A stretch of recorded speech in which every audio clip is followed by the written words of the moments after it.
어떠셨나요? 오하라 엘리 저자의 가급적 일하고 싶지 않은 사람들을 위한 돈 이야기. 안민이 번역가가 옮기셨고요. 북노마드 출판사에서 나온 책이에요.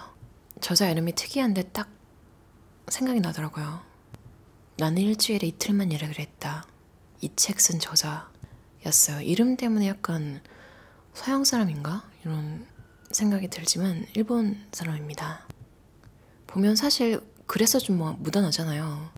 완전히 그 니트족으로 사는 일 안 하고 은둔하고 이런 성격이 아니라 사실 자기 몫은 다 해요. 뭐 부모님한테 손 벌리거나 이런 게 아니라 심지어 일도 다 해봤고 심지어 또 돈을 줄이려고 외곽으로 이사를 간 후에도 일은 계속 했어요. 그러니까 본인이 확실하게 이렇게 계속 살 수 있겠다 확신이 들 때까지 무려 2년 가까이 일을 관두지 않고 했다고 하는데요.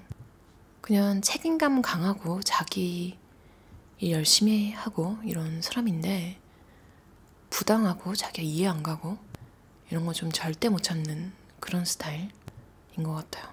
누구나 이런 면은 있지만 참고 버티는 쪽을 선택하게 되잖아요. 이게 더 쉬우니까. 근데 이 저자가 말했듯이 또 뭐 한 번에 딱 때려치고 이런 게 아니라 정말 한 발 한 발 담그면서 나의 마지노선은 어디인가, 내가 어디까지 버틸 수 있나, 돈은 또 얼마가 있어야지 되나, 저축은 또 얼마가 있어야지 안전한가. 그러니까 불안하면 그 불안한 감정을 받아들이고 철저하게 이제 조금씩 계산을 해나가는 거죠. 참 인생이 재밌겠다는 생각을 했어요. 보통은 남들이 막 정해주는 걸 생각하잖아요. 뭐 남자 여자 결혼할 때는 얼마가 있어야 되고 그 전까지는 얼마를 모아야 되고 결혼 적령기는 언제고 차가는 또 언제쯤 사야 하며 차는 또 언제쯤 사야 하며 친구들 뭐 각종 경조사의 비용은 얼마며 이번에는 가야 하며 말아야 하며 진짜 온갖 세상의 룰이 있잖아요. 그러니까 법으로 그거 안 한다고 막 잡아가고 이런 건 아닌데 그걸 안 지키면 좀 주변에서 인간 취급을 안 하는 그런 룰? 그런 게 많은데 솔직히 그 중에서 많은 경우에 정말 체계가 잘 잡혀있고 차라리 내가 생각하는 그걸 따르는 게 편하다. 미리 사람들이 생각해놔서 정말 다행이다. 이런 것들이 있는 반면 어떤 것들은 아직도 좀 이게 왜 아직도 나와있는 문화인 거지? 이해할 수 없는 것들도 있잖아요. 제 친구 중에 지금은 연락을 하지 않는데 어릴 때 친구였는데 그 친구가 이제 막 학교를 다르게 가고 이렇게 하면서 좀 멀어지잖아요. 근데 새로 사귄 친구들 얘기를 하고 하면 그게 너무 신기한 거예요. 그러니까 서로 부모님한테 안부 인사를 드리고 어머니 아버님 하면서 그러니까 친구인데 각종 경조사랑 이런 것도 너무 잘 챙기고 너무 대단한 거예요. 그러면서 또 한편으로는 와 나는 정말 그렇게 못 살겠다 이런 생각이 들기도 했어요. 그러니까 좀 서로 달랐던 것 같아요. 그 친구는 사람을 정말 좋아하고 그 관계가 자기 개발보다 우선하는 거예요. 그게 가장 중요한 친구가. 대신 또 친구 수도 굉장히 많아서 저랑 좀 달랐던 것 같아요. 저는 내 할 일 하면서 친구 한두 명, 그러니까 좀 집중해서 친하게 지내는 걸 좀 선호하는 것 같아요. 그러니까 인생의 시기를 보면 사실 다양하고 얇게 이런 관계가 많은 게 더 좋다고 하잖아요. 근데 그런 걸 잘 못하겠더라고요. 제가 능력 부족. 막 두루두루 안부 인사 묻고 이런 거를 잘 못하겠어요. 근데 또 웃긴 게 그런 거 안 해도 아직까지 연락이 잘 되는 친구들이 있더라고요. 정말 내가 어딜 방문하거나 할 때. 저는 또 그 정도로 또 만족하는 사람이어서 그냥 이렇게 사는 것 같기도 해요. 그러니까 만약에 이게 불만족스러웠다면 내가 뭔가를 더 했겠죠. 사실 그런 성격이 좀 부러운 것도 있고 한데 뭔가 막 크게 대여야지 고쳐질 것 같아요. 그러니까 막 사람이 다 사라져가지고 그걸 막 내가 연락하면 차단해버리고 막 이런 상황이 되면 그때서야 좀 바뀌려나요. 근데 막 너무 억지로 막 그렇게 변하려고는 안 하려고요. 그럼 이런 내향적인 내 모습이 싫어질 수도 있잖아요. 잡담이 막 길어졌는데 이상하게 좀 정이 가는 작가예요. 말하기 좀 그런데 사실은 내가 공감하는 부분이 많은 그런 이야기들 많아서 그런 것 같아요. 좀 일본 미니멀리스트들 중에 가족을 꾸리지 않은 그러니까 싱글 미니멀리스트들 책은 좀 묘하게 철학서 같은 느낌이 있어요. 아무래도 혼자 생각하는 시간이 많아서인 것 같기도 하고, 그만큼 또 뭐 가족이 어딘가에 있겠지만 그래도 혼자 산다는 건 기본적으로 내가 나를 책임져야 되는 거잖아요. 그래서 더 치열하게 삶에 대해서 고민하게 되는 것 같기도 해요. 왜냐면 진짜 당장 몸만 아파도 그것도 내가 해결해야 되잖아요. 참 그런 이야기부터, 그리고 어릴 때 좋아했던 게 아마 그게 여러분의 진짜 열정일 것이다라는 얘기도 너무너무 공감 갔어요. 저도 몇 번 얘기했잖아요. 이걸 제가 자주 생각했는데 이 작가도 똑같이 얘기해서 깜짝 놀랐어요.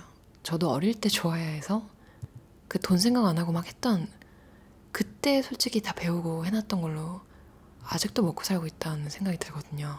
근데 이 작가도 똑같은 이야기를 해서 참 이 단순한데 자꾸 이성적으로 생각을 하게 되는 것 같아요. 뭐가 인기 있는 직업이고 뭐가 잘 나가고. 사실 그러거나 말거나 제일 중요한 건 내가 그 일을 싫고 못하겠으면 일에 진전이 없잖아요. 그러니까 내가 마음이 동하지 않는데. 근데 뭐 너무 성실해서 시키는 거 다 잘하시는 분? 그런 분들한테는 사실 트렌드를 쫓는 것도 좀 괜찮을 것 같긴 한데, 그래도 누구나 조금 더 잘하는 일 있을 거고 조금 더 마음이 가는 일, 그러니까 더 이상 일이 일로 느껴지지 않는 그런 것들이 있을 것 같아요. 그런 것을 찾아보라는 얘기가 참 좋았어요. 막 무리해서 더 가지려고 하지 않고, 특히 제값 주고 좋은 가게에서 내가 좋아하는 상인이 잘 살도록 도와주고 싶다. 그런 곳에서는 세일도 사실 이용하고 싶지 않다. 그냥 제값을 다 주고 싶다. 이런 마음이 참 예쁘지 않나요? 전 진짜 TV에서 제일 보기 싫었던 게 돈 많은 정치인들이 시장에서 막 물건값 깎는 모습. 그게 좀 너무 흉한 거예요. 근데 이 저자는 반대로, 솔직히 저자 돈을 잘 못 벌잖아요, 많이. 근데도 그럼에도 그 몇 푼 깎지 않고, 심지어 이제 자주 가는 음식점 앞에는 무료 쿠폰이 있대요. 무료 토핑. 근데 그거 절대로 쓰지 않는데요. 좀 어떻게 보면 별거 아닌데 그냥 이 사람이 어떤 사상을 가지고 살아가는지 보여주는 이야기인 것 같아요. 미니멀리스트 시부 씨도 그렇고, 참 가지고 싶은 만큼 가질 만큼만 가지고 나머지는 이제 다른 사람한테 돌리고 싶어 하는 마음. 참 이게 어떻게 보면 내 한계를 알고 내가 얼마나 가지는 게 적정한지 그걸 안다는 것 자체도 대단한데, 그걸 알고 지키고 여부는 다른 사람한테 돌리는 그 모습이 참 아름답다는 생각을 했어요. 여러분의 최저생계비, 여러분이 필요한 건 얼마만큼일까요? 차분히 오늘 생각하면서 기부할 물건을 쫙 정리하는 것도 한 해를 마무리하는 좋은 방법이 될 수도 있을 것 같아요. 그럼 오늘도 들어주셔서 감사합니다.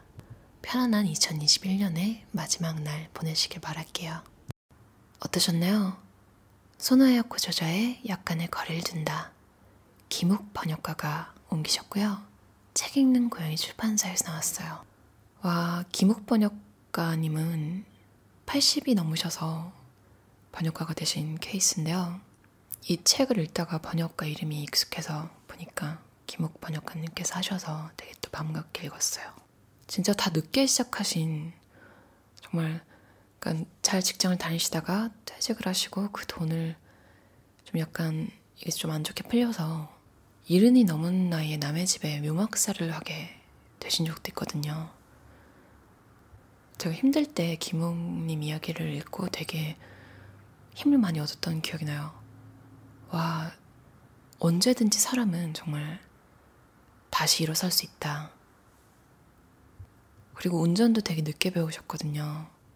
저도 막 나이 때문에 나이 핑계를 대면서 안 하려고 하는 게, 가끔 김옥 번역가님 같은 영감을 주는 분들을 보면 그분들 앞에서 우리가 나이로 뭐 나이 때문에 못했다 이런 얘기를 하기 힘들잖아요. 이분은 심지어 80이 넘으셔서 정말 아무도 불러주지 않는데 스스로 번역해서 책을 이제 제안을 해서 출판을 하시고, 그리고 글도 늙잖아요. 이제 글이 옛날 책 보면 좀 되게 옛날 말투 이런 게 나오잖아요.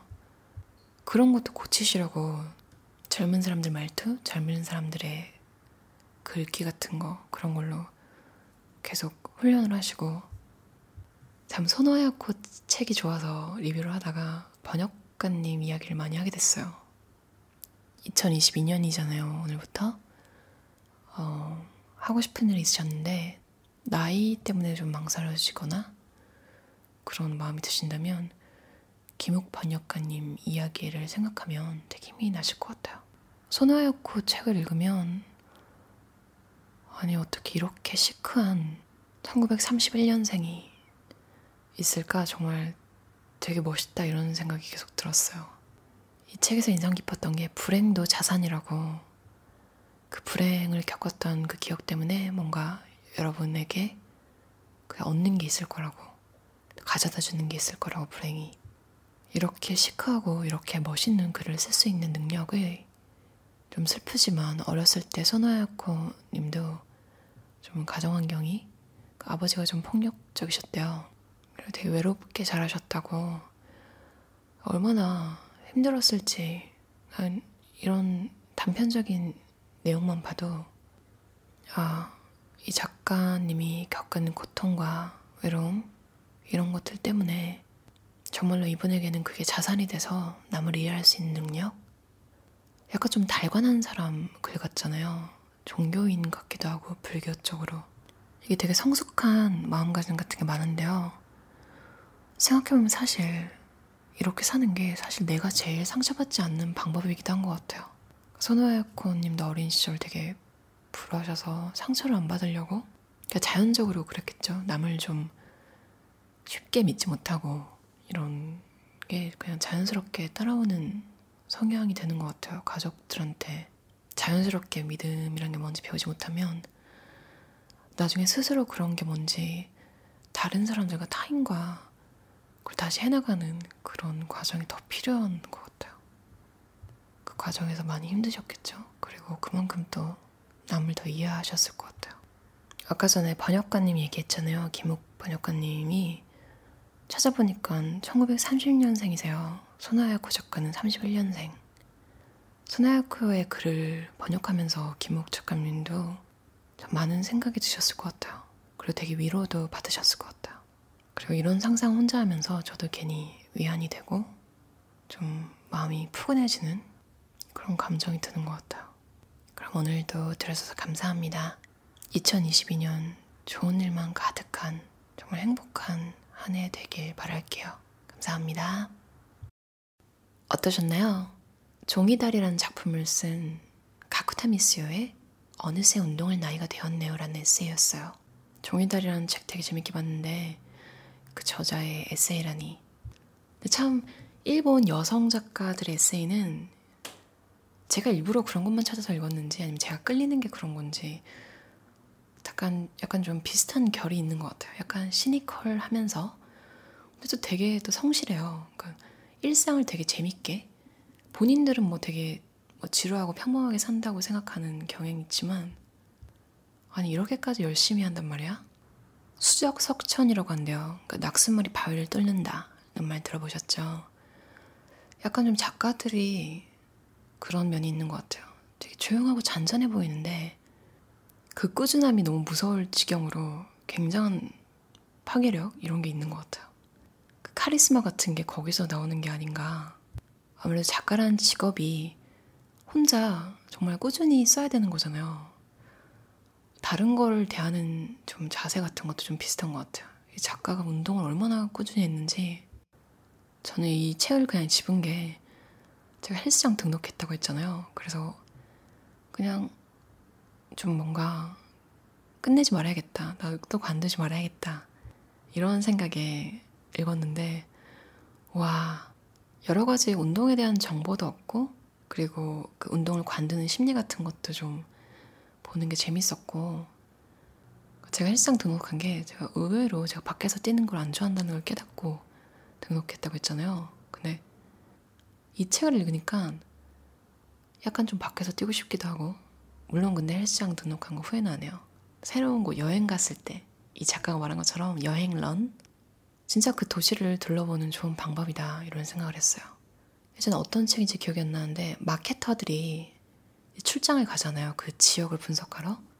그때 제일 좋은 게 자전거나 이런 걸 대여해서 정말 직접 걷거나 뛰거나 그러니까 뭐 차를 타고 이동해서 어느 중요한 부분만 보는 게 아니라 정말 사람들이 직접 살고 있는, 사람들이 생활하는 곳을 구석구석 보는 게 제일 좋다고 하더라고요.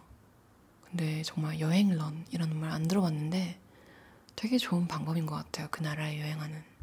그 이 책에서 저는 마라톤 같은 거 잘 몰라서 되게 신기하게 본 게 있는데, 보르도, 그러니까 프랑스 와인으로 유명한 곳이잖아요. 거기서 이제 메동 마라톤이라는 게 있대요.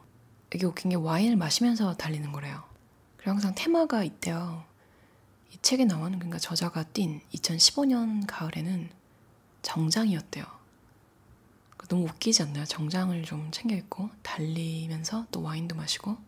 그리고 그 코스 지도에 뭐 구워서나 급수대 이런 건 알겠는데, 저자가 보니까 비프 스테이크, 굴, 치즈 아이스크림, 아침밥 뭐 이런 그러니까 그게 풀코스라고 설명이 적혀 있대요.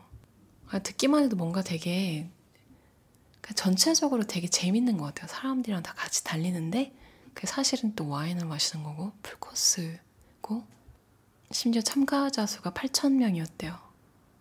오전 9시 30분에 시작해서 제한 시간은 6시간 30분. 이제 10분쯤 달리니까 그 스태프들이 뭔가를 막 줬대요. 그게 보니까 까눌레랑 크루아상.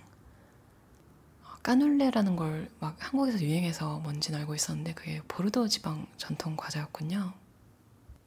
그래서 진짜 너무 웃긴 게 화장실이 없나 봐요. 달리다가 와인밭에 들어가서 이제 화장실로 쓰고 나오는 사람들이 막 보인대요. 근데 이 저자가 생각한 게 너무 웃긴 게 굉장한데, 내가 도쿄 레스토랑이나 집에서 마시는 보르도 와인에는 1년에 한 번 이 사람들의 점점점 아니다 생각을 말자. 진짜 작가들은 참 대단한 것 같아요. 이 많은 경험들을 사진 한 장 없이 설명을 이렇게 누군가의 머릿속에 상상이 되게 글을 썼다는 게 너무 부러워요. 저라면 이미 막 사진 찍고 그걸 다 남겨야지 막 기억하고 막 이랬을 것 같은데, 그냥 머릿속에 기억으로 정말 에세이 한 챕터가 착 나오는 게 신기한 것 같아요. 저도 언젠가 근데 그 프랑스에서 달리는, 와인 마시면서 달리는 되게 재밌을 것 같아요. 인생에 한 번쯤 있을 법한 정말 멋진 추억이 될 것 같다는 생각이 했어요. 저는 이상하게 제일 기억에 남는 약간 산책 겸 살짝 달리던 그런 코스가 있는데, 제가 스코틀랜드 글래스고에 간 적이 있거든요. 일주일을 갔는데 혼자 제이 브레넌이라는 가수가 공연을 하고 있어서 그거 하나 보고, 맨날 하던 게 그냥 그 시내에 공동묘지가 있더라고요.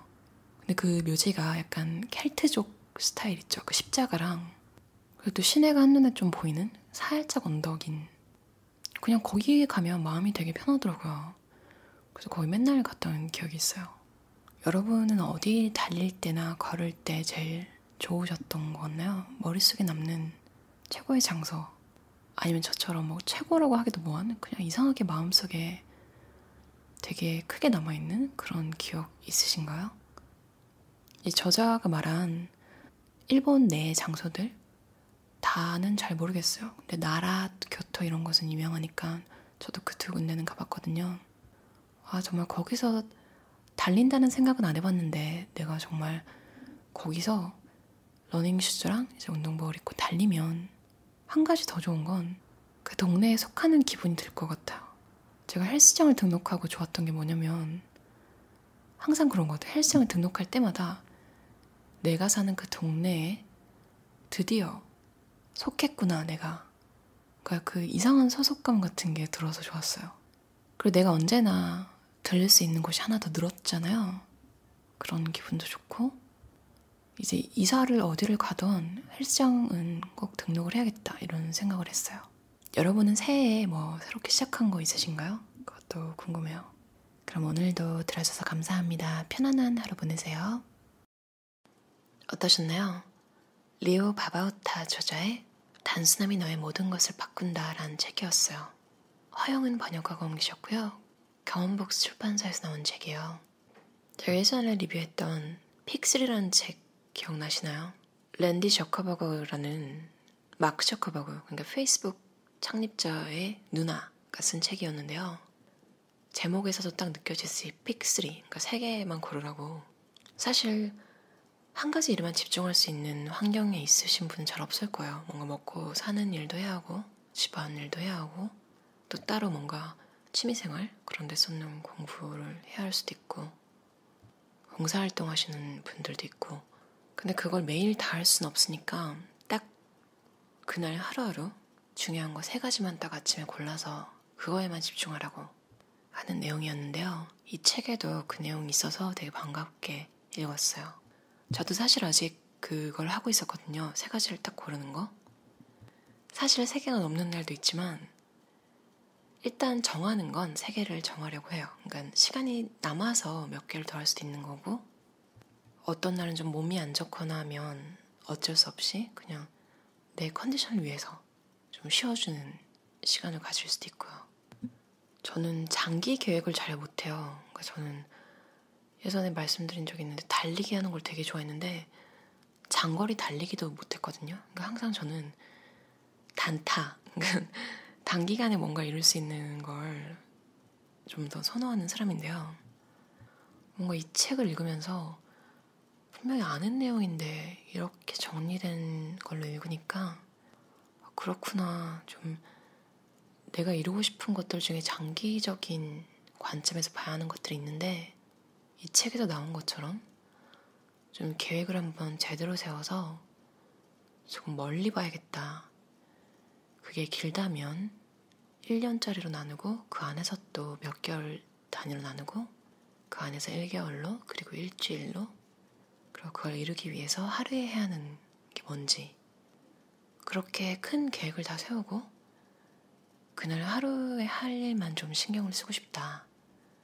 왜냐면 저 멀리에 있는 목표를 바라보게 되면 압도당한다고 하잖아요. 그러니까 뭔가 너무 커서 그러니까 생각하기도 싫은 거예요. 근데 모든 세상에 좋은 것들이 그렇듯이 그런 일들은 항상 시간이나 돈이나 뭐 이런 게 좀 많이 들거나 걸리잖아요. 아닌 것들도 있겠지만 아마 여러분도 뭔가를 배우고 싶다거나 좀 뭔가에 숙달되고 싶을 일이 있다면 그건 시간이 많이 걸릴 거예요. 저한테도 제일 효과가 좋았던 건 하루에 뭔가를 해야 될 걸 정해놓고 이제 그날그날 생각을 하지 않게 만드는 거죠. 그냥 딱 해버리고 치워버리게. 근데 그걸 하다가 뭔가 변수가 딱 생기고 이러면 갑자기 또 그 흐름이 깨지면서 여태 잘 해왔던 게 잘 안 되더라고요. 조금 됐을 때가 제일 위험한 것 같아요. 뭔가 난이도를 확 높이거나 뭔가 다른 걸 또 급하게 이루려는 마음? 왜냐면 조금 성과가 보이니까 막 마음이 또 조급해지는 거예요. 그러다가 진짜 또 도루묵이 되더라고요. 뭔가를 이루고 뭔가를 결과물을 내는 데는 무라카미 하루키 소설가가 하는 것처럼 진짜 딱 하루에 분량을 딱 정해놓고 더도 쓰지 않고 덜도 쓰지 않는 하루 분량만 하고 딱 놔버리는 거죠. 사실 정말 그게 제일 좋은 것 같아요. 그냥 그 뭔가를 시작하는데 그리고 끝내는데 시작이 딱 쉬워야 되고 뭔가 정리하는 것도 쉬워야 되는 그러니까 되게 단순한 계획만이 오래 가는 것 같더라고요. 여러분도 큰 그림, 뭔가 큰 계획 세우신 게 있다면 무리하지 말고 그날 하루에 해야 할 거 단순하게 최대한 단순한 방식으로 시작할 수 있도록 유지하는 것도 좋은 방법이 될 것 같아요. 그럼 오늘도 들어주셔서 감사합니다. 편안한 하루 보내세요. 어떠셨나요? 조지 브래들리 저자의 스토아적으로 살아갑니다. 프롬북스 출판사에서 나왔고요. 김은경 번역가가 옮기셨어요. 투자의 대가 워런 버핏이 하는 말이 있잖아요. 서클 오브 컴피턴스라고. 그걸 지키면서 사는 게 자기 인생의 철학이라고 하잖아요. 그러니까 내 능력 밖의 일에는 관심을 끄는 것. 근데 이 스토아적으로 살아갑니다라는 책을 읽으면서 그 생각이 계속 났어요. 내가 할 수 없는 거는 내가 통제할 수 없는 건 그냥 더 이상 신경을 쓰지 않고 살아가는 것. 맞아요. 우리가 1000년, 1000년 살 수 있다면 뭐 그냥 길게 보고 그래 뭐 2000년쯤 후에 성공하면 되지. 2000년쯤 후에 뭔가를 결과를 내면 되지. 뭐 이럴 수 있는데 1000년, 1000년 살 게 아니라 사실 100세 시대라고는 하지만 100살까지 살지 안 살지도 사실 모르잖아요. 그렇다고 또 너무 인생의 모든 걸 단기적인 목표만 잡고 살아가면 또 그것도 되게 우울감 이런 게 쉽게 오기 쉽더라고요. 왜냐면 너무 목표가 쉬우니까. 또 그게 끝나고 나면 할 게 없는 거예요. 그래서 뭔가 장기적으로 내가 항상 바라보는 목표가 있으면서 제가 어제 리뷰했던 책의 이야기처럼 5년, 1년, 그리고 1개월, 일주일, 그리고 오늘 당장 해야 할 일은 무엇인가. 큰 그림은 이때 사실은 내가 오늘 통제할 수 있는 건 오늘 할 일이잖아요. 하지만 또 오늘 할 일에 매몰돼서 내가 목표하는 게 큰 그림이 뭔지 읽지 않는다면 좀 방황하는 삶은 살기가 오히려 더 힘들 것 같아요. 내가 이뤄야 할 게 있고 내가 가야 할 길이 있는데 한눈 팔기 좀 힘들겠죠. 이 책을 읽으면서 정말 마음이 확 박히는 거예요. 내가 좀 쓸데없이 욕심부리고 있던 일들, 내가 할 수 없음에도 그렇죠. 어떻게든 시간을 내고 막 무리를 해서 그러면 어떻게 시작은 할 수 있겠지만 사실 내가 제일 잘 알잖아요. 이걸 노력해도 이게 내게 될 건지 아닌지. 좀 아닌 부분들은 좀 포기하게 된 게 있는 것 같아요. 이 책을 읽고 나서. 확실히 내가 잘하고 통제할 수 있는 것들에 집중해서 그거의 성과가 올라가고 그게 더 발전하면 그 기쁨은 진짜 너무 행복하잖아요. 여러분이 오늘 통제할 수 있는 일, 여러분이 통제하기 쉬운 일, 그런 일들을 뭔지 한번 생각해보면서 정리하고 어제 제가 리뷰했던 책 단순함이 너의 모든 것을 바꾼다에서 이야기했던 딱 3가지만 고르는 거. 그리고 또 그 중에 한 가지를 할 때는 정말 딱 그 한 가지만 매몰돼서 끝내고 그 다음 걸 시작하는 거. 그런 훈련을 해보면 어떨까요? 저도 딱 오늘 3개 정했거든요. 이렇게 통제하고 이렇게 제한을 두는 게 사실은 오히려 더 삶을 즐기기 위한 방법이라고 세네카가 말했다고 하니까 더 든든하기도 하고 사실 내 마음으로도 알고 있는 것 같아요. 어느 정도 제한이 주어졌을 때 사실 퍼포먼스가 더 잘 나오잖아요. 약간 좀 그런 것 같아요. 너무 자유롭게 이것저것 그냥 다 해. 이러면 오히려 방황하기가 쉬운 것 같아요. 그럼 오늘도 들어주셔서 감사합니다. 편안한 하루 보내세요. BJ 포그 저자의 습관의 디테일이라는 책이었어요. 김미정 번역가가 옮기셨고요. 흐름 출판사에서 나온 책이에요. 맞아요. 저는 이 책 읽으면서 제일 공감 갔던 게 내 동기랑 의지 따위는 신뢰할 수 있는 요소가 아니다.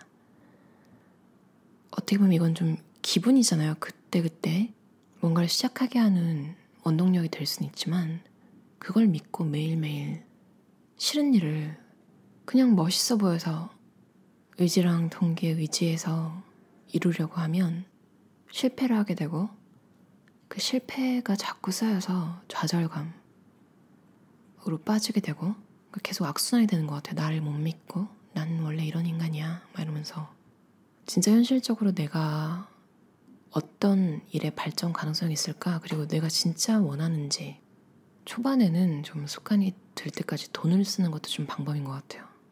선생님을 두는 거죠. 뭔가 이렇게 뭐지 왜 안 늘지? 배우는 게 없는 것 같은데 이런 생각이 들더라도 일단 그 주기적으로 그곳에 나가거나 이제 레슨을 받는다는 건 어찌됐든 나를 계속 테스트하는 거잖아요. 이 일이 맞는지 안 맞는지. 어렸을 때 테스트를 해봤으면 좀 더 시간적인 면에서나 그런 게 더 좋았겠지만 어른의 특권은 내가 돈 벌어서 내가 쓰고 싶은데 그리고 내가 나를 발전시키고 싶은 곳 그런 곳에 돈을 쓸 수 있는 거잖아요. 누구의 허락도 없이. 나를 위해서 이것저것 좀 배우는 거에는 테스트해보는 거 괜찮은 것 같아요. 그리고 이제 확신이 서면 계속 유지할 건지 아니면 스스로 이제 시작해도 될 건지 좀 불안하면 그래도 계속 좀 꾸준하게 안 하는 게 더 이상할 날이 올 때까지 돈을 좀 쓰는 건 괜찮은 것 같아요. 저도 그냥 헬스장에서 요즘에 읽은 책들, 제가 리뷰했던 책들 요즘 거 다 들으신 분은 아시겠지만 저랑 비슷한 생각하고 계실 것 같아요. 아, 그렇구나. 뭐 하나 시작했다고 거창한 결과를 바라는 그런 마음으로 시작하면 또 금세 관두겠구나. 그러면 안 되겠다. 이런 마음도 가지고 기운이 나는 날만 해야지, 뭐 영감이 떠오르는 날 뭔가를 해야지, 이렇게 하면 망하는구나. 이거 좀 쉬운데? 해가지고 갑자기 또 무리하게 분량을 늘리고 하면 그 다음날은 또 지쳐가지고 아, 이래서 또 망하는구나. 진짜 너무 웃긴 게 사람이 생각하는 게 다 비슷한가 봐요. 어쩜 그렇게 정말 실패를 피할 수 없는 생각들을 자동적으로 하게 되는지. 다행히 이렇게 책의 저자들이 그런 걸 막아줘서 좀 정신을 차리고 좀 장기적인 관점에서 볼 수 있게 도와주는 것 같아요. 그리고 제가 참 못하는 것 중에 하나인데 이 책에서 말해줘서 되게 좋았어요. 이것도 어떻게 보면 습관이잖아요. 전 어릴 때 뭔가를 뭐 상장을 받거나 말거나 집에 들고 가면 뭐가 없었어요. 뭐 축하를 한다거나 그런 것도 없었고 그냥 잘했네? 그것도 잘했지라고 말해야지 좀 그러셨던 것 같아요. 그게 진짜 싫거나 안 축하해서라기보다 참 슬프지만 그냥 부모님이 살아온 환경 이런 걸 또 생각해봐도 약간 정확한 감정 표현, 본인이 어떻게 느끼는지 이런 거에 대해서 별로 말을 안 하는 그런 삶을 살아오신 것 같더라고요. 그래서 배우는 게 또 가족한테 배우잖아요. 저도 좀 그래서 제 감정을 잘 몰랐어요. 뭐 아파도 슬퍼도 기뻐도 어릴 때는 제가 되게 둔한 사람인 줄 알았어요.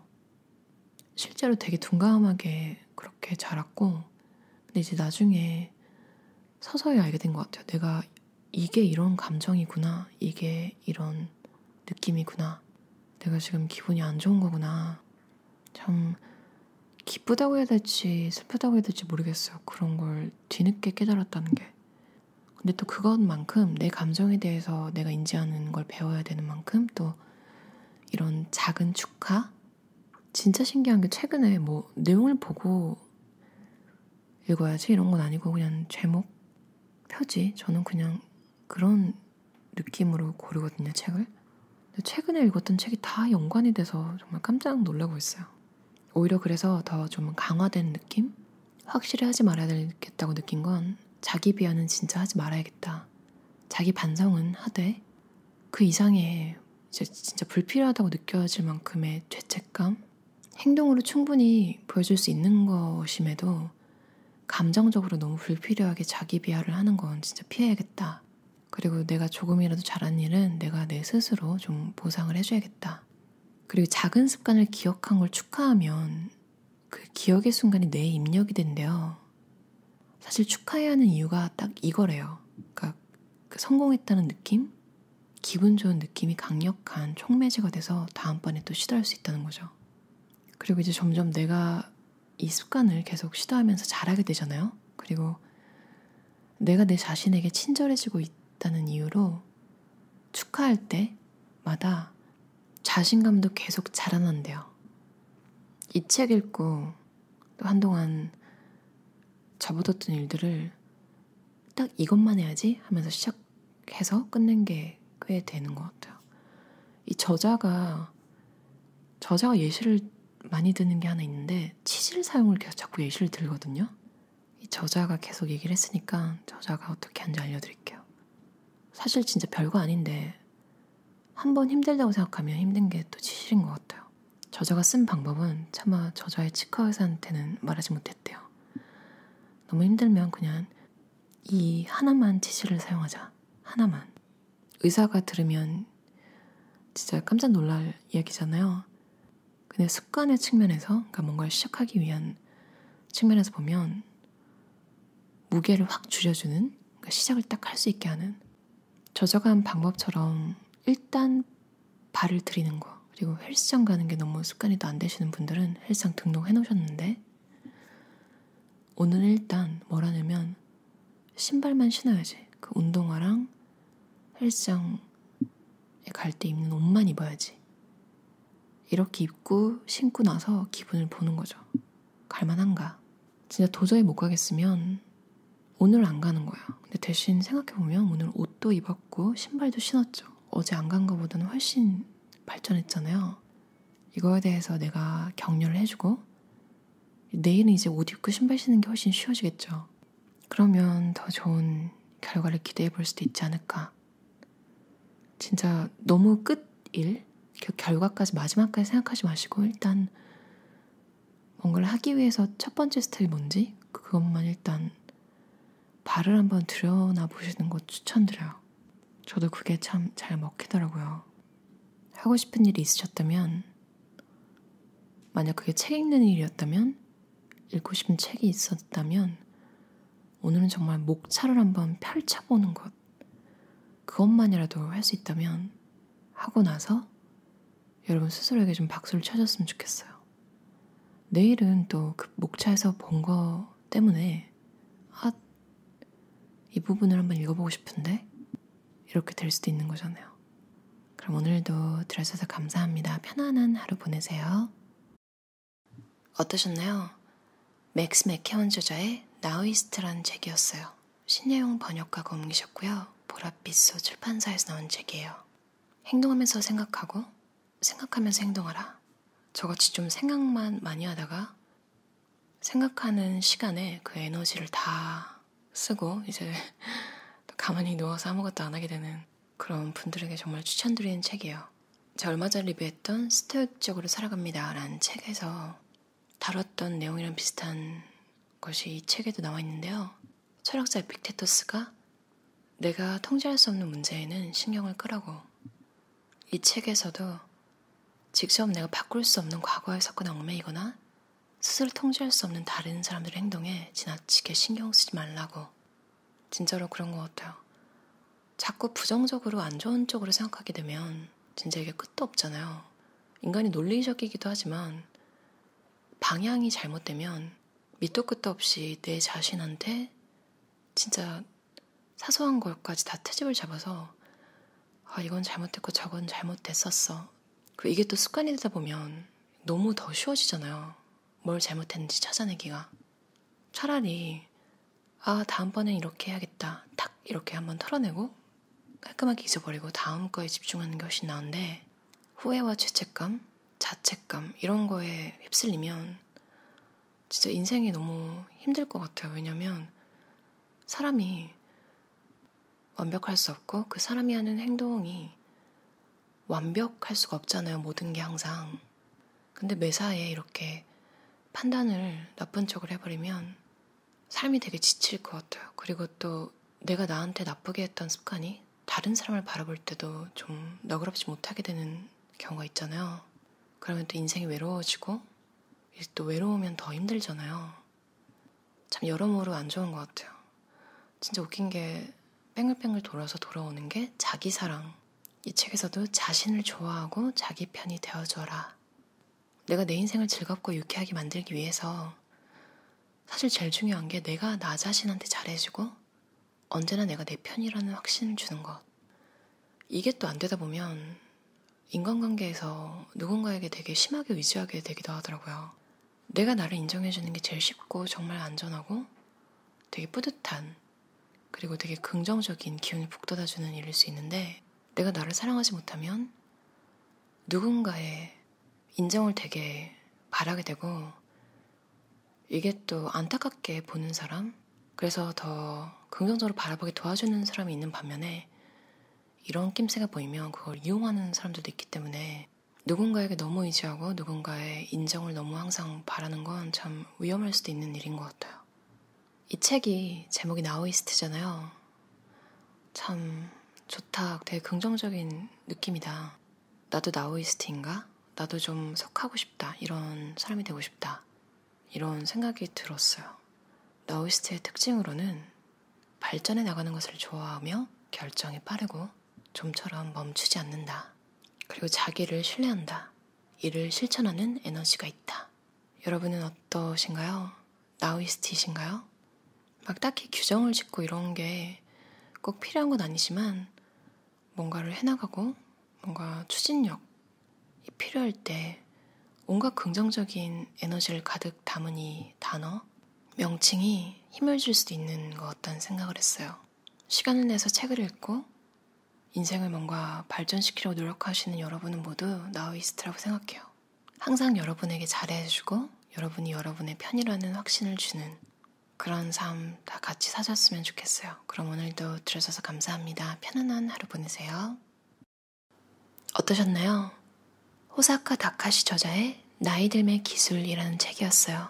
황혜숙 번역가가 옮기셨고요. 상상출판사에서 나온 책이에요. 제가 읽은 내용에도 약간 나와 있었지만 정신과 전문이에요. 아까 읽은 부분 중에 되게 별거 아닌 것 같은데 정말 많은 면을 보여주는, 그쵸, 농담을 딱 해보면 그거에 웃거나 약간이라도 반응을 하면 그렇게 심각한 상태는 아니라는. 근데 농담을 해도 완전 묵묵부답이고 반응이 없으면 대부분 좀 정신적으로 마음이 좀 심각하게 아픈 상태였다고 해요. 그만큼 유머가 많은 부분을 좀 힘든 면을 아마 조금은 가볍게 받아들일 수 있도록 좀 털고 앞으로 나아갈 수 있도록 많이 도와주잖아요.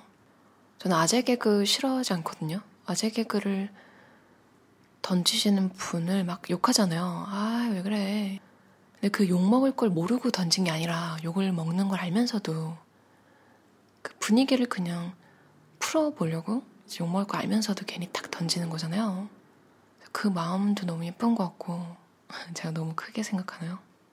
욕먹을 걸 알면서도 스스로 희생하는 아재 개그를 던지시는 분들 응원합니다.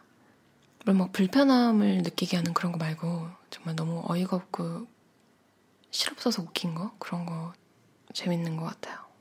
그리고 좀 약간 사람마다 그게 다를 수 있겠는데 다가가기 쉬운 게 편한 사람, 다가가기 쉬운 게 싫은 사람이 있을 것 같아요. 그러니까 다가가기 쉽다는 게 어떤 사람한테는 칭찬이고 어떤 사람한테는 욕으로 느껴질 수도 있는 거죠. 내가 만만해 보여? 막 이렇게 받아들이시는 분도 있고.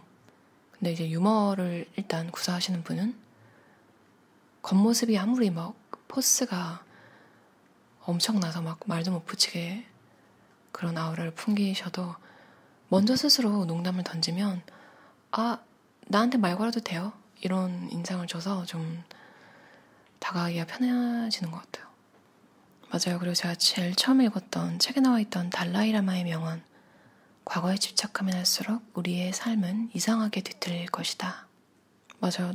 나를 가만히 좀 기분이 안 좋을 때 가만히 내버려두면 거의 막 20년 전 막 이럴 때 내가 어떻게 할 수 없었던 일? 아, 이랬다면 어땠을까? 그거 이렇게 했으면 어땠을까? 지금 어떻게 할 수 없는 일 갖다가 막 혼자 망상에 빠져서 우울해지고 막 그런 날도 있는 것 같아요. 그런 느낌이 딱 들 때는 딱 정신 차리고 현재로 딱 다시 돌아와서 진짜 할 게 없으면 방바닥이라도 좀 닦거나 싱크대라도 닦자.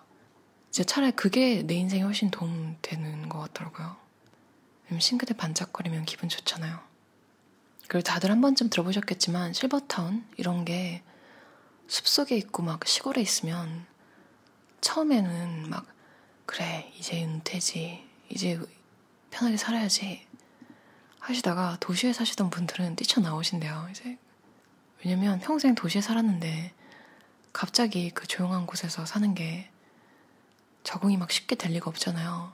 막 휴양지 이런 곳에 있는 것도 막 바닷가 처음에는 와 진짜 아니 이런 천국 같은 곳에서 매일 살 수 있단 말이야? 이제 바닷가를 걷다가 그 다음날 이제 똑같은 바다, 그 다음날도 똑같은 바다, 이걸 계속 하다 보면 계속 뭔가 변화가 있는 도시가 그리워진다고 하더라고요. 그래서 내가 어떤 성향인지에 따라서도 미래에 대한 구상, 어떻게 살 건지, 어디에 정착할 건지 이런 것도 되게 중요한 것 같아요.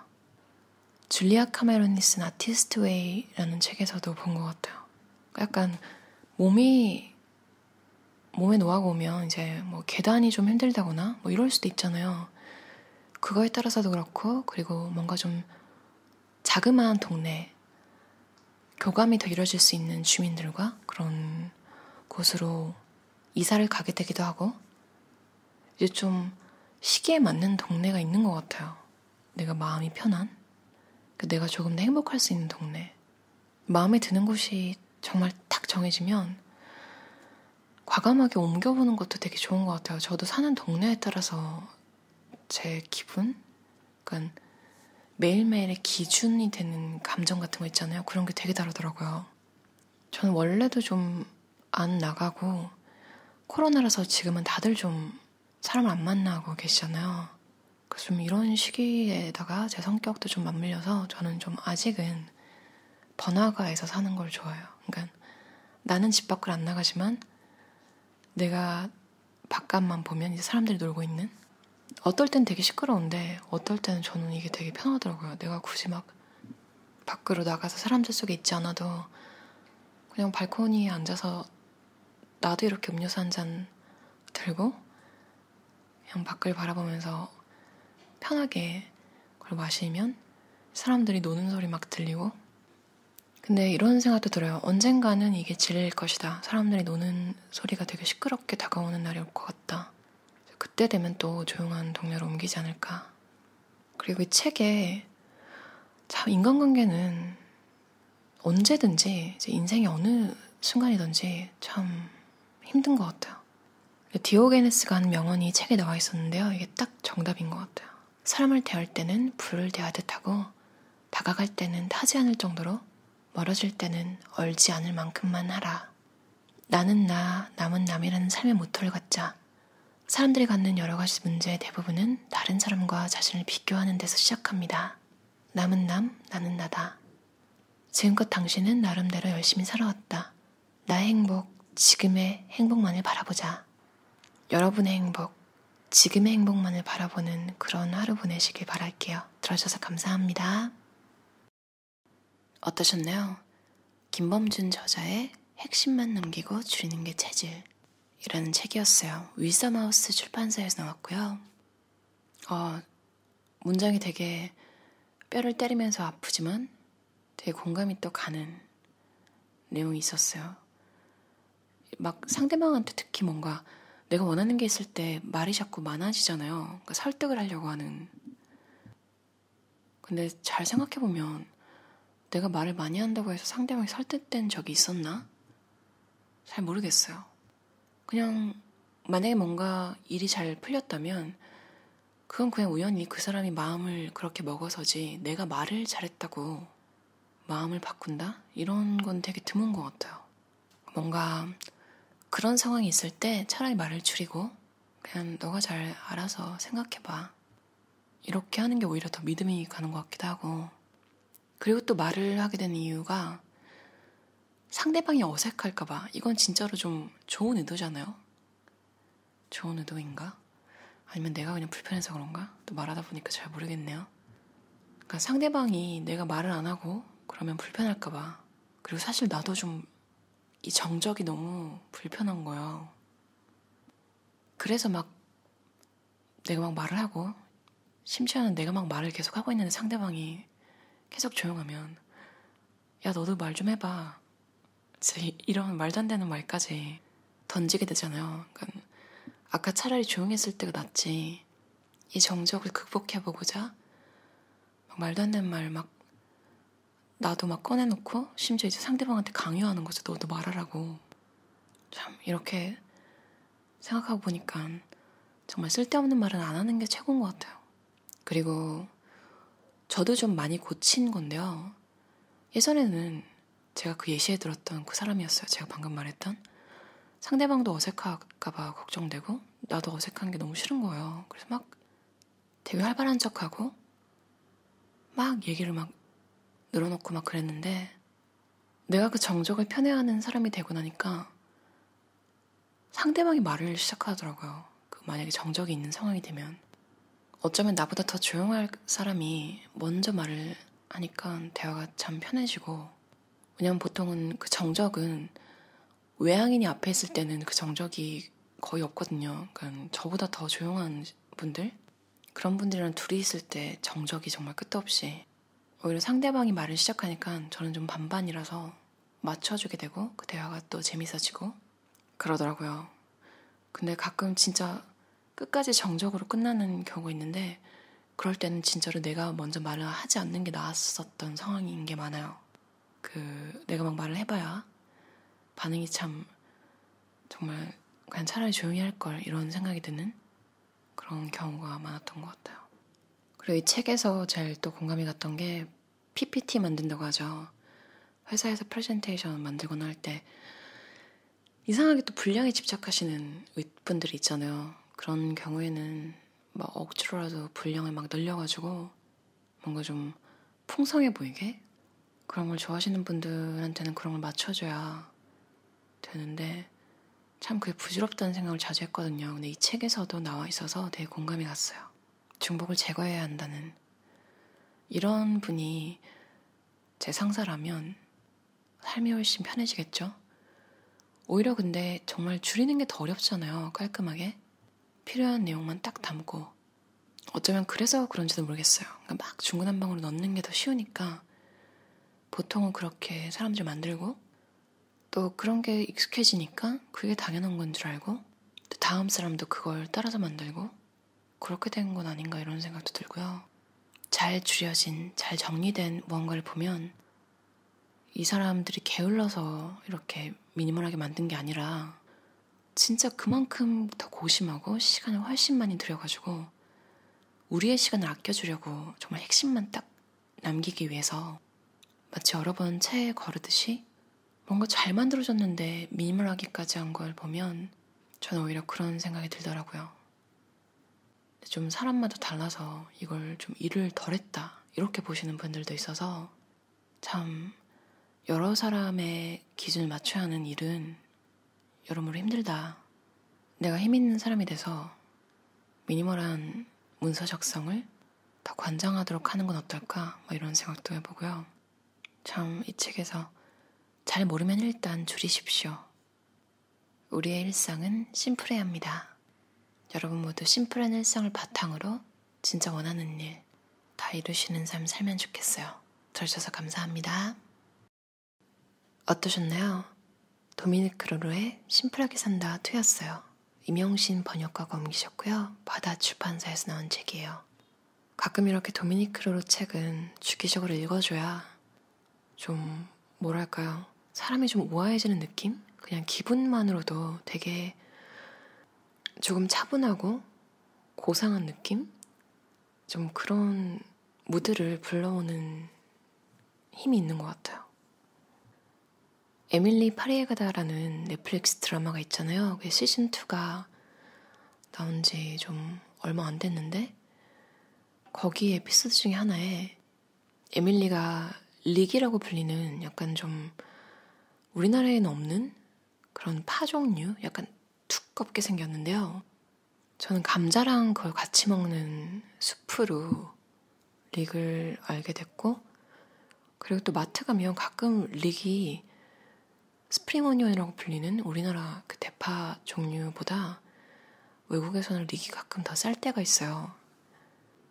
그리고 그게 또 파채 무침? 제가 그거 릭으로 한번 해본 적이 있는데 되더라고요. 그러니까 파채를 막 썰어가지고 파채 양념을 해서 먹으면 되게 맛있어요. 외국 사람들이 그렇게 먹을 리는 없고 에밀리 파리에 가다에도 보면 이제 에밀리가 릭이라는 걸 홍보해야 되는데 이제 여러 가지 아이디어가 나올 거잖아요. 그 중에 이제 프랑스 사람들이 릭을 끓여서 먹는 매지컬 릭 숲이라고. 근데 대충 그냥 드라마상에서 내용만 기억을 하고 있었는데 심플하게 산다를 읽었음에도 이걸 생각을 안 하고 있었거든요. 근데 책을 최근에 다시 읽으면서 보니까 그 에밀리 파리에 가다에 나왔던 릭숲 레시피가 이 책에 있더라고요. 근데 번역은 좀 편의상 대파라고 된 것 같아요. 대파랑은 릭은 좀 다르긴 한데 사실 그냥 파로 만들어도 될 것 같아요. 아까 읽었지만 혹시 까먹으셨을 분들을 위해 소금으로 약간 간을 한 물 1.5리터에 파 1kg을 넣고 약한 불에서 25분간 익힌다. 그리고 이걸 2-3시간마다 마신다. 좀 상관은 없지만 우리나라 닭백숙 국물 그런 거 먹는 느낌일 것 같다는 생각을 했어요. 저도 이걸 만들어 본 적은 없어서 잘 모르겠는데 그런 국물에다가 약간 레몬즙 이런 거 넣으면 되게 맛있거든요. 근데 아니나 다를까 여기서도 토요일 점심과 저녁, 일요일 점심 식사 때는 그 스프에다가 올리브오일, 레몬즙 약간 그리고 삶아진 파에다가 소금, 후추 다진 파슬리를 넣어서 먹는다. 언제 한번 만들어 봐야겠어요. 근데 와, 파 1kg? 좀 많을 것 같은데요. 그리고 참 신기한 게 제가 계속 봐서 이게 계속 보이는 건지 모르겠는데 제가 최근에 리뷰했던 책 연속적으로 그 일본 속담 내용 나왔던 거 혹시 기억하시나요? 저 좀 깜짝 놀랐어요. 읽은 책마다 진짜 짧은 문장이지만 80%만 채우려고 80%씩만 먹고 이제 끝을 내라. 일본에서는 이런 말이 있다. 제가 최근에 읽은 모든 책에 이 내용이 있어서 좀 깜짝 놀랐어요. 근데 또 그만큼 되게 공감이 가는 이야기라서 저도 계속 읽게 되는 것 같아요. 도미니크 로르는 프랑스 사람인데 일본에 오래 살았어서 이런 속담을 넣은 것 같기도 해요. 허기지지 않을 때 먹는 건 언제든 과식이다. 참 맞아요. 이건 정말 반박을 할 수가 없는 식사의 미니멀리즘. 필요 없는 물건은 이제 과잉이잖아요. 필요 없는 음식도 지금 당장 먹지 않아도 되는데 굳이 먹는 건 과식이라는 거죠.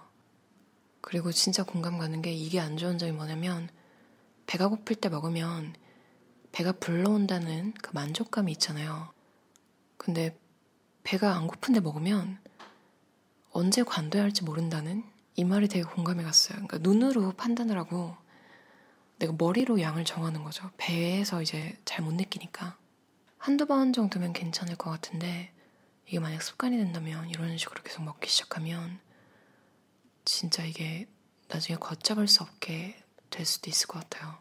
그래도 다이어트를 너무 의식하지는 말라고 그냥 몇 달간 조금 덜 푸짐한 식사를 하다 보면 몸이 좀 더 가뿐해진 걸 느낄 것이다. 그냥 편하게 기분 좋게 적당히 그렇게 식사하시는 걸로 충분할 것 같아요. 그리고 진짜 심심하신 분들은 그 에밀리 파리에가다에서 나왔던 그리고 이 책에서도 레시피를 알려준 파수프를 한번 만들어 보시는 건 어떨까요? 만약에 만드셨다면 저한테도 좀 알려주세요. 어떻게 됐는지. 그럼 오늘도 들어주셔서 감사합니다. 편안한 하루 보내세요. 어떠셨나요? 센티멘탈 저자의 인간관계에도 설명서가 필요합니다 라는 책이었어요. 새벽 3시 출판사에서 나온 책이고요.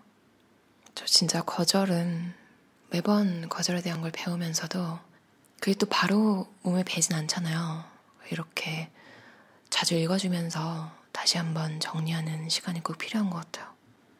와, 특히 거절을 하는 게 상대방에게 상처를 주거나 뭔가 나쁜 감정을 불러일으킨다고 생각해서 거절을 못 하시는 분들한테 진짜 좋은 문장.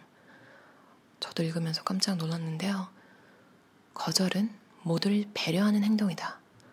진짜 맞는 거예요. 마지못해 해서 그걸 또 열심히 해주는 분도 있지만 내가 머리로 열심히 하는 거랑 마음이 동해서 열심히 할 때랑은 솔직히 조금이라도 차이가 있잖아요. 마음이 동해서 돕고 이런 거는 진짜 효율도 완전 높고 내 기분도 좋고 돕는 게 돕는다는 느낌이라기보다 그냥 내가 즐거워서 정말 돕는 느낌?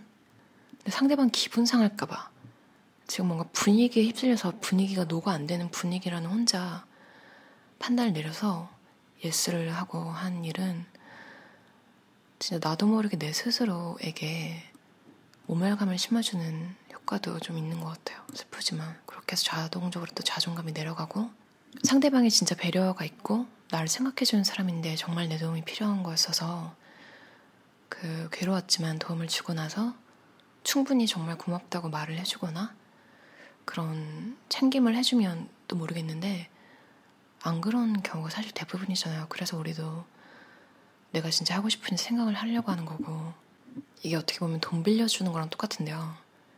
누가 돈을 빌려달라고 했을 때 이제 그때는 이 사람이 부탁하는 거지만 내가 도움을 주거나 돈을 빌려주는 순간 이제 또 그거에 대한 주도권 상대방한테 넘어가는 거예요. 내가 들어줄 수 있는 부탁만 받는다는 건 어떻게 보면 내가 감당할 수 있는 만큼만 상대방이 어떤 감사를 표하거나 별로 심지어 감사를 표하지 않더라도 내가 영향받지 않을 만큼 그 기준을 알고 도와주거나 이제 돈을 빌려주는 거랑 똑같은 것 같아요. 이 책에서 한 말이 정말 맞는 게 결국에는 제일 중요한 건 내가 나 자신에 대해서 잘 아는 것. 정말 그게 제일 중요한 것 같아요. 내가 어디까지 해줄 수 있는 사람인지, 어디까지 감당이 가능한 사람인지. 인간관계도 보면 전부 다 무리해서 갈등이 생기잖아요. 내가 내 한계를 몰라서 남들이 이래야만 한다.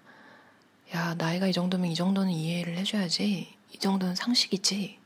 이런 거랑 별개로 내가 못 견디는 게 있을 수 있잖아요. 근데 그걸 계속 무시하고 사회적 기준에만 맞추고 뭔가 나이 값을 해라. 뭐 이런 사람들의 이야기. 그런 거에 휘둘리면 진짜 사실 세상에 이해하지 못할 일이 어디 있을까요? 근데 정작 그렇게 압박을 하는 사람들조차도 자기가 못 견디는 건 있잖아요. 그러니까 남이 막 옆에서 당위적으로 막 이래야 된다 저래야 된다 이야기를 해도 여러분의 기준을 가지고 못하는 건 못하겠다. 근데 또 옆에서 보면 여러분이 되게 배포가 크게 뭔가를 용서하거나 내 기준에는 아무것도 뭔가 내가 불편한 게 없는데? 이래서 그냥 받아들이는 걸 보고 옆에서 이제 반대로 오지랖을 내비치는 경우가 있잖아요. 야, 넌 어떻게 그런 걸 참냐? 야, 그런 거를 겪고도 괜찮단 말이야? 막 이런 식으로. 그러니까 어차피 남이 하는 말은 이래야 된다 저래야 된다는 자기 기준일 뿐이고 여러분은 여러분이잖아요. 소신 있게 여러분이 불편한 건 불편한 거고 내가 또 견딜 수 있는 건 견딜 수 있는 거고 인간관계에서만큼은 남이 이래라 저래라는 이야기를 좀 들을 필요가 없는 것 같아요.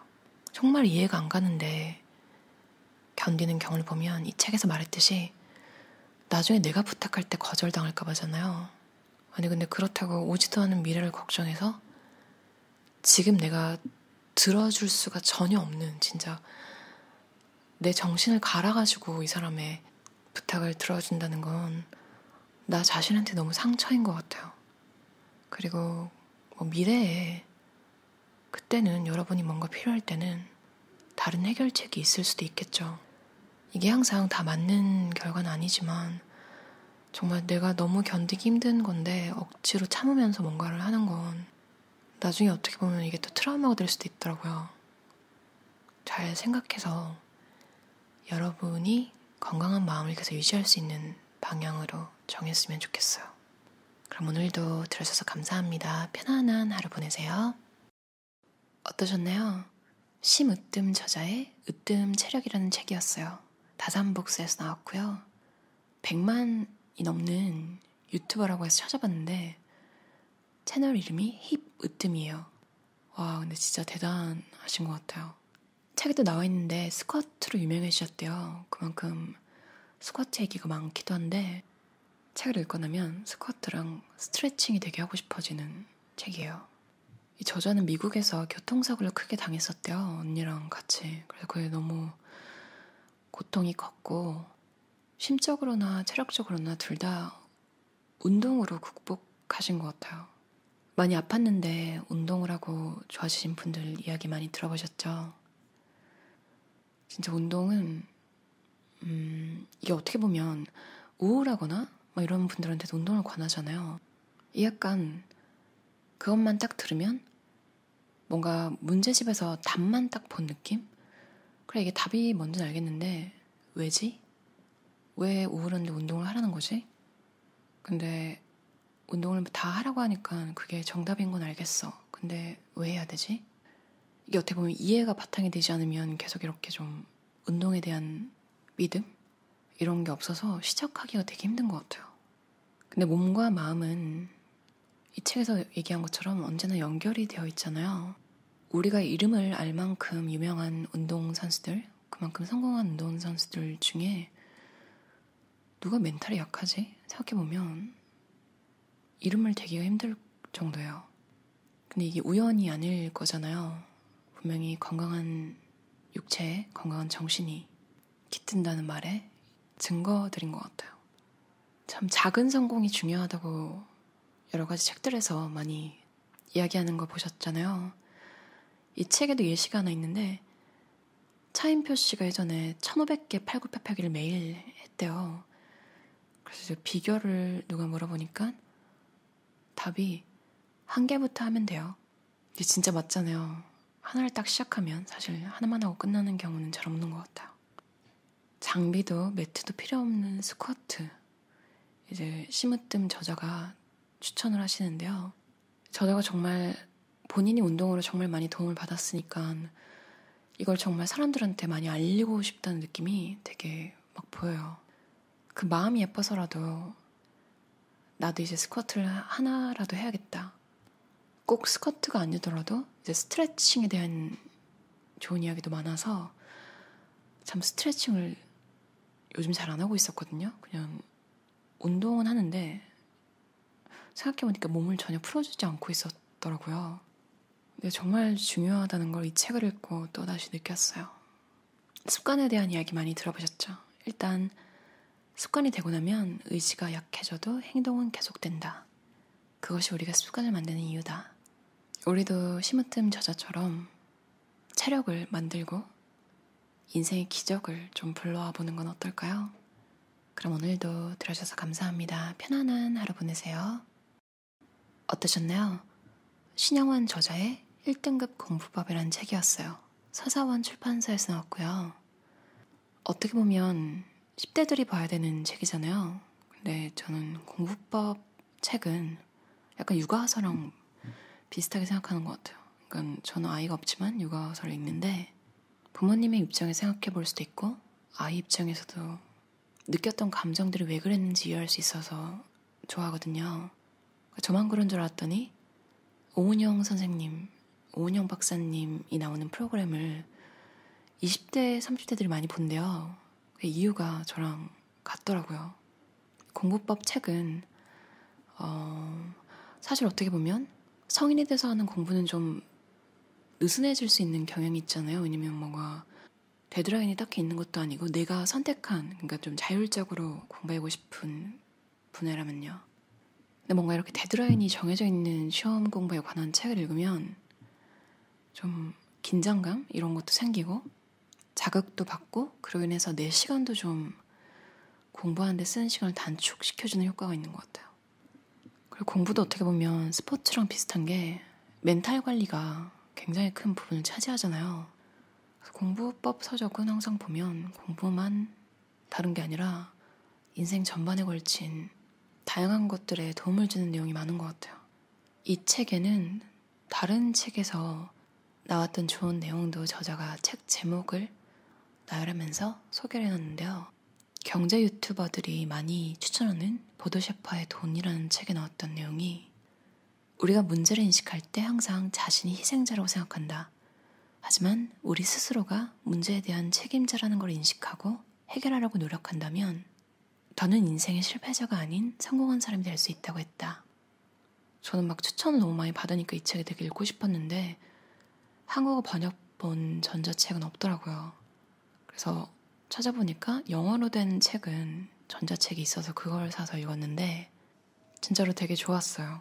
한국에 계신 분들은 구할 수 있으면 그 책도 한번 읽어보시는 거 추천드려요.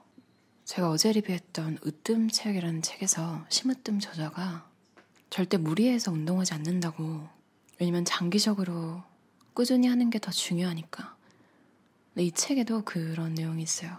유독 운동을 좋아하는 사람들은 방전될 정도로 지나치게 오랜 시간 운동을 하거나 하루에도 몇 번씩 땀을 흘리며 자주 운동을 하는 경우가 있다. 그러면 피로를 유발하는 젖산이 쌓여서 잠을 자거나 쉬면서 오랜 시간 회복해야 한다. 42.19km를 달리는 마라톤 선수들은 마라톤을 연습할 때 매일 10에서 20km의 거리만 달릴 뿐 실제 완주해야 하는 거리는 모두 달리지 않는다. 이 정도만 해도 충분히 유지가 된다고 해요. 제가 제일 처음 읽었던 문장, 길을 알고 가는 사람은 가는 길을 계산하며 속도를 조절할 수 있습니다. 그리고 목적지를 명확히 알기 때문에 두렵지도 않습니다. 그리고 내가 지금 뭔가를 배우거나 하고 있다면 이게 언젠가 유용하게 쓸 거라는 믿음이 있어야지 계속 하게 되는 것 같아요. 그 과정조차 너무너무 재밌는 그런 일은 좀 드물잖아요. 다 어느 정도 조금 숙달이 되어야지 그걸 가지고 즐길 수 있는 그런 수준이 되는 것 같아요. 그때까지, 그게 습관이 될 때까지 좀 같이 버티면 좋겠어요. 이 책에서 얘기했던 유의미한 반복을 한다. 이 말이 참 마음에 들더라고요. 그러니까 무작정 열심히 하는 건 사실 좀 비효율적일 수도 있잖아요. 잘 정리된 노트나 잘 정리된 것들을 유의미하게 반복하는 방법은 정말 좋은 것 같아요. 전 영어 문서 읽는 거 되게 싫어하는데 요즘 좀 방법을 찾은 게 만약에 종이로 받은 거면 이제 그걸 찍어가지고 노트 필기 어플리케이션에서 불러와요. 그래서 밑줄을 그으면서 읽거나 아니면 그럴 시간이 없으면 그냥 정말로 진짜 형광펜을 들고 밑줄을 그으면서 읽으면 좀 차분하게 읽히더라고요. 그리고 더 집중도 잘 되고요. 여러분은 어떤 방식으로 뭔가를 습득하시나요?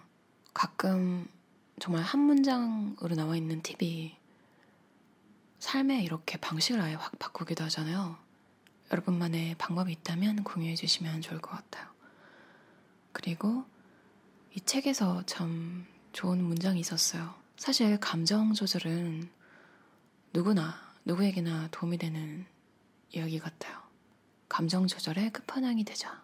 화가 난다고 속상하다고 억울하다고 우울하다고 그 감정에 매몰되어 허우적거리다가 허송세월만 보내는 자신을 떠나보내고 꾸준히 공부에 몰입하고 있는 자신을 발견하게 될 것이다. 시간이 아깝다는 생각이 들어야 뭔가 좀 행동하게 되는 것 같아요. 여러분 인생을 책임질 수 있는 사람은 여러분 뿐이고 감정 조절의 끝판왕이 되며 무리하기보다 꾸준히 할 수 있도록 컨디션을 잘 조절하는 그런 삶 사시면 좋겠어요. 그럼 오늘도 들어주셔서 감사합니다. 편안한 하루 보내세요. 어떠셨나요? 짐 아프레모 저자의 챔피언의 마인드라는 책이었어요. 갤리온 북스에서 나왔고요. 뭔가 좀 밀어붙이고 그런 용기를 내고 싶으신 분들한테 추천드려요. 이게 좀 신기한 게 제가 예전에는 체력이 되게 좋았거든요. 운동도 좀 이것저것 뭔가 특출난 건 없는데 그냥 뛰어놀고 이런 걸 좋아했던 것 같아요.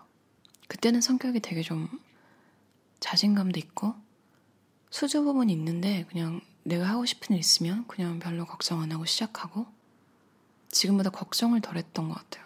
뭘 몰라서 그랬을 수도 있고 제 생각에는 근데 체력도 되게 영향을 주는 것 같다는 생각을 했어요. 왜냐면 제가 이번 년에 헬스장 등록했잖아요. 이제 한 10일 넘게 다녔는데 그것도 저는 이 책에서 힘든 날에는 30분만 죽었다 생각하고 열심히 뛰어라 이런 내용이 있는데 저는 30분도 안 하는 것 같아요, 운동을. 근데도 벌써 예전 같았으면 막 걱정하고 좀 피하고 그랬을 일도 그냥 딱 해버리자. 뭔가 좀 적극적으로 변한 것 같아서 되게 만족스러워요. 예전에 좀 자신감 있게 살던 그럴 때로 돌아온 것 같기도 하고 확실히 무리하지 않는 운동은 그냥 무조건 플러스인 것 같아요, 인생에. 저는 좀 목표를 낮게 잡고 그걸 이루고 내가 원래는 이만큼만 원했으니까 이것도 되게 잘한 거야. 이런 마인드로 살았는데 이게 지금 보니까 문제가 뭐냐면 큰 목표가 없는 거예요, 인생에. 그래서 자잘자잘한 것들은 너무 쉽게 이루어지잖아요. 그 후에는 또 뭔가 좀 인생의 활기를 잃고 또 그 다음에 자잘자잘한 걸 찾고 이 반복이 되니까 이제야 뭔지 알 것 같아요. 좀 인생에 이 책에서는 금메달이라고 나왔지만 이제 또 각자 하는 일이 다 다르잖아요. 그 삶에서 원하는 것도 다르고 내가 진짜 원하는 게 뭔지 좀 이제 회피를 그만하고 진짜로 진지하게 좀 생각해보고 싶다 이런 생각도 들고요. 그리고 좀 피하지 말고 차라리 정말로 좀 계획을 그 기간별로 나눠서 피하지 말고 하자. 운동을 하니까 좀 그런 생각이 더 들기도 하는 것 같아요. 뭔가 할 수 있다 이런 느낌도 들고요. 이게 아무래도 모든 일에는 체력이 받쳐줘야 돼서 그런 것 같아요. 그리고 너무 기뻤던 건 항상 이런 책들에서 하는 내용이 비슷비슷하잖아요. 근데 이만큼 작년에도 많이 읽었던 책들에서 조금씩 배웠던 내용이고 정말 딱 마음을 바꾸는 마음만 딱 먹는 그냥 스위치만 딱 바꿨는데 사실 해야 할 일은 그렇게 크게 다른 게 없어서 너무 다행이라고 생각했어요. 계속 이렇게 건강하게 루틴을 지키면서 살되 내 장기적인 목표는 하나 가슴에 품고 살자. 작은 목표를 지키면서 살아온 건 똑같으니까 이제 큰 목표만 하나 좀 구체적으로 생각해보자 이런 생각이 들었어요. 루틴을 지키면 이제 PCS라는 경기전 신드롬이 좀 덜하다고 이 책에 나왔잖아요. 어떤 선수는 음악을 듣거나 어떤 선수는 이제 이미지 트레이닝, 딱 박태환 선수 음악 듣는 거랑 이미지 트레이닝 하는 장미란 선수가 떠올랐어요. 진짜 딱 뭔가를 하기 시작하기 전이 정말로 중요한 게 이때 되게 집중도 잘 되고 이때 주변에 휩쓸리면 진짜 와르르 무너질 수도 있잖아요. 그래서 혼자만의 시간을 딱 가지고 뭐 시험을 보시는 분들이라면 마지막 정리된 거 딱 한번 복습하는 시간 가지는 거. 뭐 연설이나 뭐 회사에서 발표를 해야 되는 일이 있으신 분들은 연습이 분명히 바탕이 돼야겠죠? 그러고 이제 내가 잘 해내는 모습 이런 거 상상하는 것도 되게 좋은 것 같아요. 가장 탁월한 자기 자신이 되기에 늦은 때는 없다. 맞아요. 내가 생각했을 때 내 인생에서 오늘이 제일 행복하다면 앞으로 계속 나아가고 있는 게 내 스스로 느껴진다면 그게 진짜 행복한 삶인 것 같다는 생각이 들었어요. 여러분이 진짜 원하는 거, 그러니까 환경적으로는 이게 낫고 뭐 여건상 이걸 선택했다 이런 거 말고 진짜로 원하는 거 있으신가요? 이게 사실 생각하려고 하면 또 많이 억누르고 살았기 때문에 생각이 바로 안 날 수도 있더라고요. 차 한잔 하시면서 오늘 한 10분? 얼마 전 리뷰했던 스쿼트도 한두 번 하시면서 내가 진짜 하고 싶은 게 뭐지? 생각해보고 딱 정답이 아니라도 괜찮아요. 뭔가 오늘 바로 시도할 수 있는 거라면 한번 시도해보고 알아내는 것도 괜찮은 것 같아요. 이게 원하는 거였는지 아니었는지. 의외로 딱 하루만 해봐도 느낌이 올 때가 있잖아요. 우리의 시간은 소중하니까 오히려 그렇게 빨리 아닌 건 알아내고 버리는 게 더 나은 것 같다는 생각도 들었어요. 결국 승리는 당신의 몫이다. 맞아요. 각자 다 승리자잖아요. 각자의 인생에서. 진짜 사람은 어떻게 이렇게 하나같이 다 다른지 시작점도 다 다르잖아요. 누구랑 비교하는 게 진짜 공정한 비교라는 게 세상에 존재하지 않는 게 그 이유 때문인 것 같아요. 딱 나만 보고 내가 원하는 건 뭔지 생각하고 이루셨으면 좋겠어요. 그럼 오늘도 들어주셔서 감사합니다. 편안한 하루 보내세요. 어떠셨나요? 팀 어신이 저자의 나는 갈등을 피하지 않기로 했다 라는 책이었어요. 이선영 번역가가 번역하셨고요. 팬덤북스에서 나왔어요. 이걸 읽는 도중에도 막 갈등을 가지고 해결하는 상황이 상상돼서 막 되게 좀 힘들었던, 근데 그만큼 또 많이 마음에 담아서 아 이렇게 해야겠다 저렇게 해야겠다 막 생각이 많이 들었던 책이에요. 일단 제일 중요한 건 서로 정말 앞으로 계속 보려고 지금 단판을 짓는 거면 갈등을 해결하겠다는 목표? 막 마음에 안 풀렸는데 억지로 막 타협하고 이런 게 아니라 진심으로 서로 오해를 풀고 갈등을 해결하겠다는 목표를 잊지 않아야지 이제 막 갈래길로 빠져가지고 옛날 얘기하고 신경 긁고 막 비난하고 이런 일이 없는 것 같아요. 근데 인간이 완벽하지가 않잖아요. 그래서 나는 마음 먹고 옛날 얘기 안 하고 이제 책에서 본 대로 딱 있는 일만 해야지. 근데 상대가 딱 옛날 얘기 꺼내면서 너 이랬잖아 저랬잖아. 그 순간 짜증이 확 나면서 마음 먹었던 깔끔하게 얘기하고 잘 마무리 지어야지 이런 생각은 또 사라지고 같이 또 옛날 얘기하거나 아니면 옛날 얘기하는 거 유치하고 막 그렇다면서 또 비난하게 되잖아요. 진짜 각자 좀 마음 수련 이런 걸 해서 좀 말이 되는 사람이 되도록 해야겠다 이런 생각이 들었어요. 사실 양쪽 다 딱 이렇게 갈등을 해결해야지 쓸데없는 부정적인 이야기 이거랑 상관없는 얘기 꺼내서 감정을 상하게 하면서 그런 걸로 이기는 느낌을 가지려는 짓은 하지 말아야지. 정신 잘 차리자. 이런 마음이 없으면 갈등이 생겼을 때 진짜 그 싸움이 너무 지겹게 진행되는 것 같아요. 그런 경험이 있으신 분일수록 더 갈등을 막 아휴 그냥 이제 피하자 이럴 수도 있겠고요. 근데 또 피해야 될 건 확실히 있어요. 그러니까 너무 상대방이 너무 또라이거나 좀 진짜 엮이면 큰일 날 것 같은 사람은 뭔 말을 해도 그냥 넘어가야 된다고, 엮이지 말라고 오은영 박사님이 그러시는 거 들었거든요. 근데 이 책에 나온 내용은 내가 계속 봐야 할 사람, 직장에서, 아니면 취미생활에서, 그러니까 사람이랑 같이 하는 그 사람들이 일반인의 범주에 있다는 가정하에 이런 시도들을 하는 건 참 좋은 것 같아요. 저도 이런 경험이 좀 있는 것 같아요. 그러니까 제 상상에는 반응이 안 좋을 것 같았는데 그럼에도 할 말은 했을 때 의외로 아 그랬구나 진짜 몰라서 그랬던 경우도 있는 것 같고 흔쾌히 받아들이는 경우도 있었던 것 같고 근데 사실 대부분은 변명을 같이 하더라고요.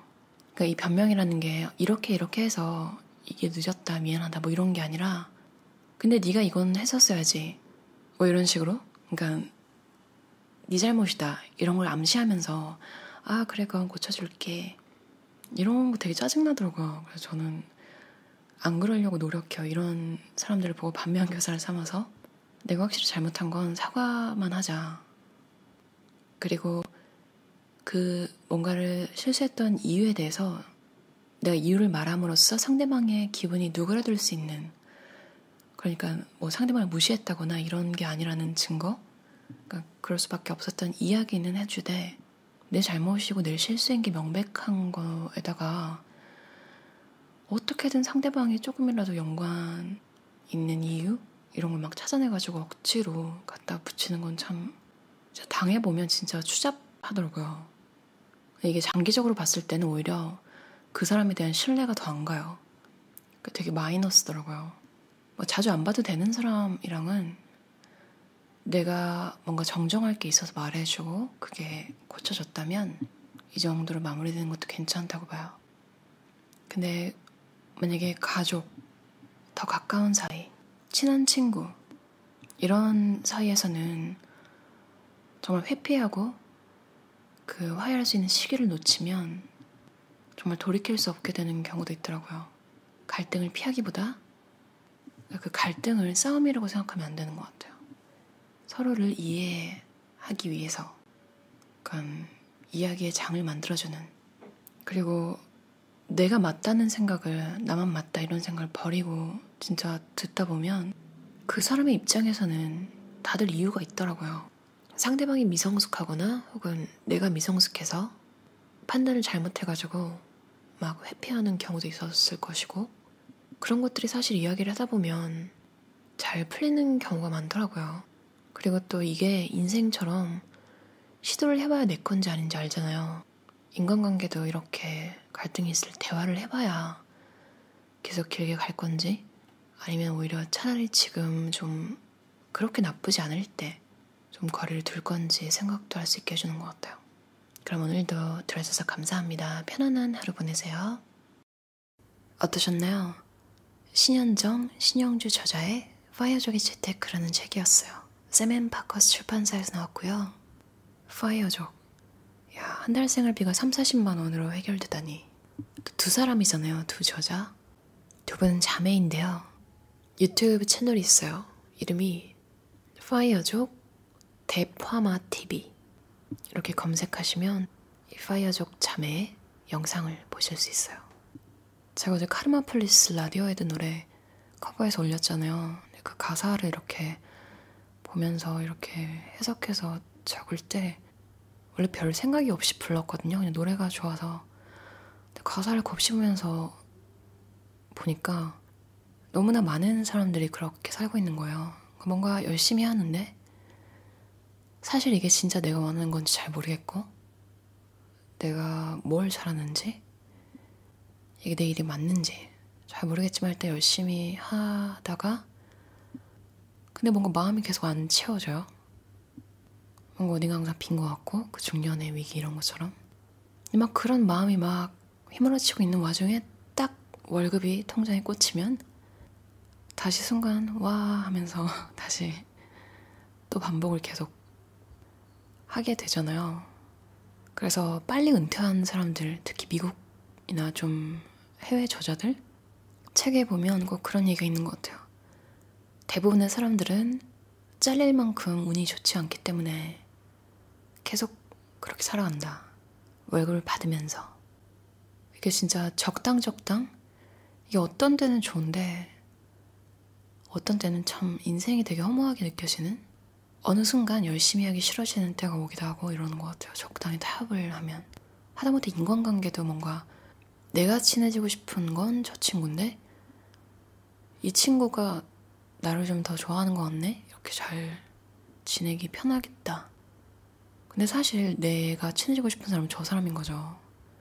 그럴 때 또 타협을 하면 나한테 또 발전이 없더라고요. 뭔가 내가 친구가 되고 싶고 내가 뭔가 이야기를 나눠보고 싶은 사람한테는 내가 뭔가 배울 게 있고 아니면 하다못해 재미있기라도 할 것 같아서잖아요. 좀 슬프지만 인생 전반에 걸쳐서 많은 부분이 그냥 적당한 거? 이런 거에 안주해서 살게 되는 경우가 많은 것 같아요. 근데 그러다가 진짜 나중에 이제 막 죽음에 대해서 진지하게 생각하게 되는 나이? 7, 80, 90 이 정도 돼서 갑자기 확 변하시는 분들 있잖아요. 그런 걸 보면서 느낀 게 인간의 욕망은 누른다고 눌러지는 게 아니구나. 언젠가 터지는구나. 진짜 뭐 명절에 모이면 레파토리 있잖아요. 내가 어릴 때 이거 시켜달라고 했는데 이거 공부 안 시켜줘서. 많은 분들이 어렸을 때 배우고 싶었던 거 안 시켜줘서 좌절했던 경험이 있을 거예요. 하고 싶은 거 다 시켜줬던 집에서 자라신 분은 정말 진짜 운이 좋은 것 같아요. 좀 아무래도 억압당한 사람들보다 결핍이 좀 적을 것 같기도 하고, 하고 싶은 거 다 해본 사람이 원래 또 후회가 없잖아요. 그래서 저도 어릴 때 배우고 싶었던 것들 이제 직장 다니면서 마치고 가거나 시간을 따로 내서 배우고 그랬는데요. 그냥 그렇게 시도를 하는 것만으로도 되게 약간 치유라고 해야 되나요? 그런 게 되더라고요. 해보니까 아니네. 나 이거 별로 그렇게 안 좋아하네. 해서 사그라든 것도 있고, 생각보다 역시 이건 진짜 내가 다시 안 했으면 큰일 날 뻔했다. 이런 것도 있고요. 사실 삶에 의미를 주지 않으면 진짜 인생에 재미가 없는 것 같아요. 뭐 누가 너의 인생의 사명은 이것이니까 이걸 이루고 죽으렴 뭐 이런 게 딱히 있는 것도 아니고 그냥 태어났잖아요. 너무 또 깊은 의미를 찾으려고 하지는 않는데요. 최소한 내가 재미있게 느끼는 것들, 이런 거 지금 당장 은퇴는 못하더라도 은퇴 연습, 그러니까 은퇴하고 진짜 시간 그렇게 많을 때 내가 뭐 할 건지, 생각보다 나 별로 외로움 안 타고 혼자 이것저것 잘하네. 이것과 함께 재정적으로 이제 준비가 됐을 때 그때 진정으로 자유로운 인생을 살 수 있을 것 같아요. 이 책에 광고사항이 있어요. 일정 기간 무언가에 악착 같은 몰입을 해봐라.